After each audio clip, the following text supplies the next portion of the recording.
Powerful అనే దాంట్లో ఎవరికి డిస్ప్యూట్ లేదు. కేసీఆర్ పొలిటికల్ స్టేచర్ను ఓడిపోయినంత మాత్రాన తక్కువ చేసి చూడకూడదు. తెలంగాణ రాష్ట్ర సాధనకు కీలకమైన నాయకత్వం వహించింది కేసీఆర్. కేసీఆరే తెలంగాణ మలిదశ ఉద్యమాన్ని ఎత్తుకోకపోతే ఇవాళ తెలంగాణ వచ్చేదే కాదు. సో 10 సంవత్సరాల పాటు తెలంగాణ ముఖ్యమంత్రిగా ఒక జాతీయ స్థాయిలో కూడా గుర్తింపు ఉన్న ఒక పెద్ద నాయకుడు. సో ఓడిపోవచ్చు ఎలక్షన్లో ఓడిపోయినంత మాత్రాన ఆ నాయకుని స్థాయి ఎప్పుడూ తగ్గదు. ప్రజాస్వామ్యంలో చాలా బలమైన నాయకులు ఓడిపోతుంటారు. 70 ఏళ్ళు ఇందిరాగాంధీ ఓడిపోయింది రాయబరేలీలో. దేశమంతా ఓడిపోయింది, ఉత్తర భారతదేశం ముఖ్యంగా. నేను 3 ఏళ్ళు తిరగముందు 80లో అధికారంలోకి వచ్చింది.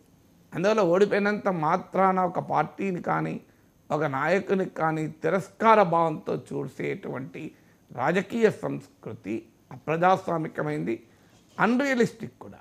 అందువల్ల కేసీఆర్ అనే 3 అక్షరాల పవర్ఫుల్ అనే దాంట్లో భిన్నాభిప్రాయం లేదు. సో తెలంగాణ సమాజంలో ఆ మేరకేస్తే తెలంగాణ చరిత్రలో కూడా కేసీఆర్ అనే 3 అక్షరాలకు ఒక సుస్థిరమైన స్థానం ఉంటుంది. తెలంగాణ తెచ్చిన నేతగా, తెలంగాణ తొలి ముఖ్యమంత్రిగా. కానీ దాన్ని సీఎంతో పోల్చి చెప్పడంతో ఆ గౌరవాన్ని బీఆర్ఎస్ పోగొట్టుకుంటుంది. ఆ పని చేయడం ద్వారా ఏమవుతుంది, కంపారిజన్ చేసినప్పుడు ఆటోమేటిక్గా విమర్శలు వస్తాయి. దానికన్నా కేసీఆర్ అన్న 3 అక్షరాలు పవర్ఫుల్ అంటే దాన్ని ఎవరు వ్యతిరేకించలేరు, వ్యతిరేకించినా సరైనది కాదు. కానీ మళ్ళీ సీఎంతో అంటే సీఎం అనేది ఎన్నికైన పదవి, కేసీఆర్ అనేది ఒక వ్యక్తి పేరు. ఎప్పుడైనా ప్రజలు ఎన్నుకున్నటువంటి ఒక ముఖ్యమంత్రి కన్నా నేనే గొప్పవాడిని పవర్ఫుల్ అని అంటే అనుకోవచ్చు, తమ అభ్యంతరం ఉన్నది. కానీ నిజమవుతుందా? ఇప్పుడు ఉదాహరణకు ఇది ఒక 10 కోట్లు ఎవరికైనా ఏదైనా ఒక అభివృద్ధి ప్రాజెక్టుకి ఇవ్వాలి. 3 అక్షరాలు ఉన్న కేసీఆర్ ఇవ్వగలుగుతాడా, 2 అక్షరాల సీఎం ఇవ్వగలుగుతాడా? సీఎంకే అవకాశం. అంతే కదండి, సింపుల్ కదా. ఆయన చిన్నగా కనబడుతున్నాడు, పిల్లగానే కనబడుతున్నాడు, రేవంత్ రెడ్డి నడుస్తుంది అది వ్యవహారం. ఏదైనా నీకు పని కావాలి. ఆయన హైట్ని కూడా కామెంట్ చేస్తున్నారు సార్.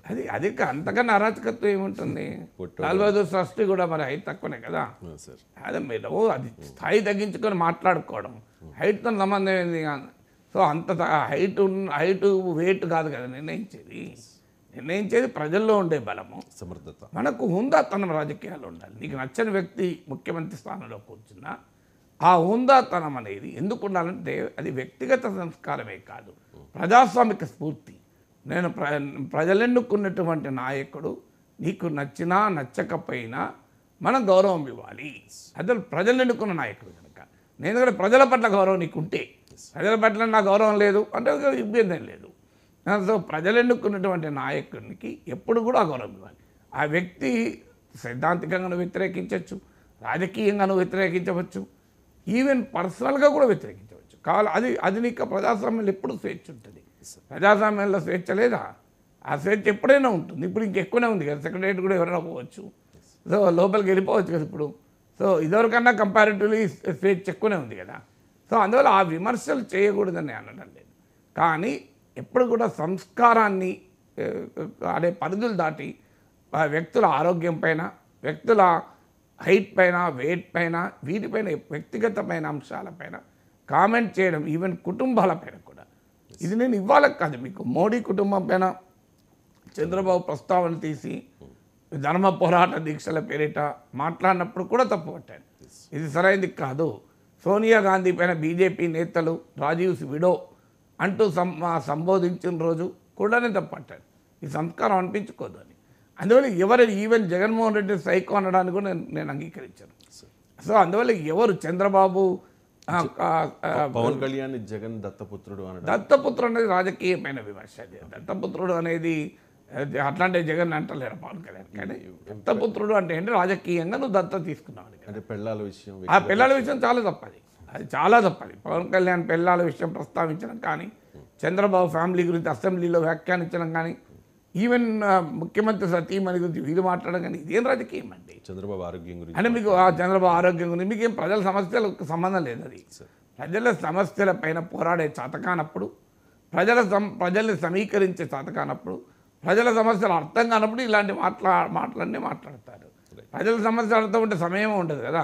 ఇప్పుడు నేను రోజు కొన్ని గంటల పాటు కొన్ని వేల వీడియోలు చేశాను. ఎక్కడన్నా పర్సనల్ అంశాల మీద ఎవరి మీద మాట్లాడినా నాకు అవసరం లేదు, టాపిక్స్ అడ్డగోలుగా ఉన్నాయి.